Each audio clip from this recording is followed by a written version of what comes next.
बेटी।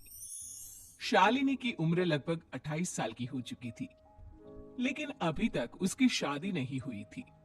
शालिनी के mummy papa सरला और महेश जी ने कभी उसकी शादी के लिए कुछ ज्यादा कोशिश भी नहीं की। शाली मन ही मन चाहती थी कि दूसरी सहेलियों की तरह उसका भी घर बस जाए, लेकिन वो अपने मम्मी पापा से ये बात कहती भी तो कैसे कहती। माँ जानती है, मेरी सहेली है ना शीतल, उससे बेटी हुई है, बड़ी प्यारी बच्ची है उसकी। अरे ये तो बहुत अच्छी बात है। उसकी शादी भी तो 4 साल पहले हो गई थी ना। अब क्या करो बेटा, चाहते तो हम भी यही है कि तुम्हारी शादी हो जाए, लेकिन कोई अच्छा लड़का मिलता ही नहीं। कोई बात नहीं मम्मी पापा, मैं जानती हूँ आप मेरे लिए बहुत अच्छा रिश्ता ढूंढना चाहते हैं। अभी मेरी इतनी उम्र भी तो नहीं हुई है।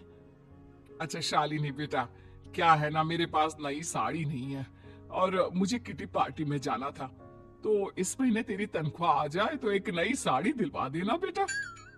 और बेटा, मेरा मोबाइल भी थोड़ा पुराना हो गया है, 6 महीने से इसी को काम में ले रहा हूँ।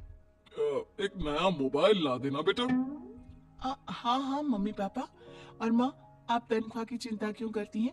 साड़ी तो मैं आपको कल ही दिलवा दूंगी। और रही बात आपकी मोबाइल की, तो मैं आज शाम को ही ऑफिस से लौटते वक्त ले आऊंगी। अरे भगवान, सबको तुम्हारे जैसी बेटी दे। कितना ध्यान रखती है अपने मम्मी पापा का।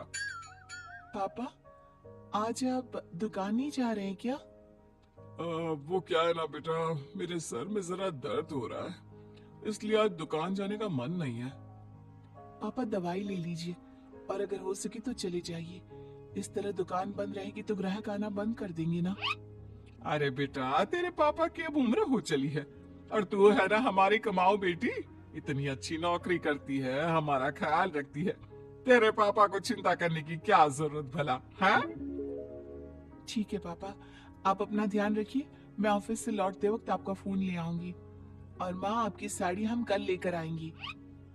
शालिनी के जाने के बाद क्या करे? शालिनी के लिए सच में कोई लड़का ढूंढकर उसकी शादी करवानी है क्या? अरे पागल हो गई हो क्या? वो शादी करके इस घर से चली गई तो हमारे खाने के लिए पैसे कहाँ से आएंगे? जानती हूँ वैसे भी आपको ना दुकान पर जाने में, काम करने में आलस आता है, अच्छे से पहचानती हूँ आपको। हाँ तो क्या हुआ, बेटी नौकरी करती है। जब बच्चे माँ बाप की कमाई पर मजा कर सकते हैं, तो क्या माँ बाप बच्चों की कमाई पर थोड़े दिन चैन से जी नहीं सकते?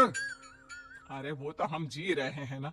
देखा ना, हमारी बेटी एक ही बार में हमें मोबाइल और साड़ी दिलाने के लिए कैसे फट से तैयार हो गई। एक दिन सरला की एक पड़ोसन अपने भतीजी का रिश्ता लेकर सरला के घर आती है। सरला बहन, ये मेरा भतीजा है प्रशांत। इसके लिए रिश्ता ढूंढ रही थी बहुत दिन से।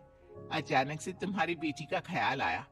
इतनी सुंदर और अच्छी नौकरी वाली लड़की है, मुझे तो बहुत पसंद है। अरे तुम्हारे पसंद करने से क्या होता है? मेरी बेटी को भी तो तुम्हारा भतीजा पसंद आना चाहिए ना। हाँ हाँ, ऐसा थोड़ी ना कि तुम्हें हमारी लड़की पसंद आ गई और हमने रिश्ता कर दिया। मेरा भतीजा बहुत बड़ी कंपनी में जॉब करता है। अंकल जी, मैंने आपकी बेटी को देखा है और वो मुझे बहुत पसंद है। हाँ हाँ, तुम्हें तो पसंद है, लेकिन हमें भी तो उससे एक बार पूछना पड़ेगा ना। तो बुलाइए ना शालिनी को, उससे पूछ लेते हैं कहाँ है वो। ऑफिस गई है और उसको आने में अभी देर लगेगी। लेकिन तभी शालिनी ऑफिस से आ गई। ये लीजिए, शालिनी भी आ गई। अब आमने सामने ही बात कर लेते हैं। आओ आओ शालिनी बेटा, इससे मिलो। मेरा भतीजा प्रशांत प्राइवेट कंपनी में अच्छी जॉब करता है। अब बेटा, तुम्हें ये लड़का पसंद है क्या? देखो बेटा, सोच समझ कर हाँ करना, तुम्हारे ऊपर कोई जबरदस्ती नहीं है। मम्मी पापा, प्रशांत की जॉब और उसकी बातें सुनकर मुझे तो काफी अच्छा लगा। मैं उससे शादी करने के लिए तैयार हूँ। ये लो, सारा मामला यहीं के यहीं निपट गया। लड़का और लड़की राजी हैं, तो अब हमें क्या। सरला की पड़ोसन और प्रशांत वहां से चले जाते हैं। अगले दिन, क्या हुआ मम्मी पापा, आप इतने उदास क्यों लग रहे हैं? वो क्या है ना बेटा, तुमने शादी के लिए हाँ कर दी उस लड़के के साथ। तो क्या हुआ माँ, उस लड़के में कोई खोट है क्या? आपको वो पसंद नहीं? अरे नहीं नहीं बेटा, जिसमें तुम्हारी खुशी उसमें हमारी खुशी। हमें भी लड़का पसंद है। तो फिर क्या बात है? अगर कुछ भी है तो आप मुझे बता सकते हैं। तुम्हारी माँ ये सोच सोच कर परेशान है कि तुम्हारे बाद हमारा क्या होगा। तुम हमारी इकलौती बेटी हो, हमारा बुढ़ापा कैसे कटेगा। अब बेटा, हम अपने बारे में सोचकर तुम्हें जिंदगी भर शादी करने से रोक तो नहीं सकते ना। जाओ, तुम अपनी जिंदगी में खुश रहो। हमारा क्या है, जैसे तैसे जी लेंगे। हाँ बात तो सही है बेटा, कैसे भी करके मैं दुकान का काम कर लूंगा।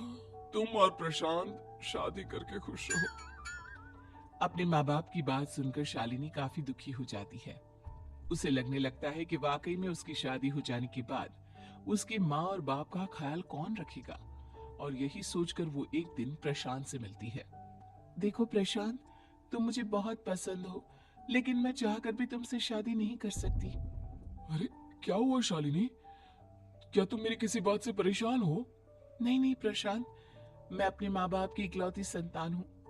अगर मैं भी शादी करके घर से चली गई तो उनका ख्याल कौन रखेगा, उनका खर्चा कौन उठाएगा? तो क्या तुम सारी जिंदगी शादी नहीं करोगी? शायद नहीं प्रशांत, और अगर अपने माँ बाप के लिए ये भी करना पड़े तो इसमें गलत क्या है? प्रशांत ये सारी बात जाकर सरला के पड़ोसन यानी कि अपनी बुआ को बता देता है।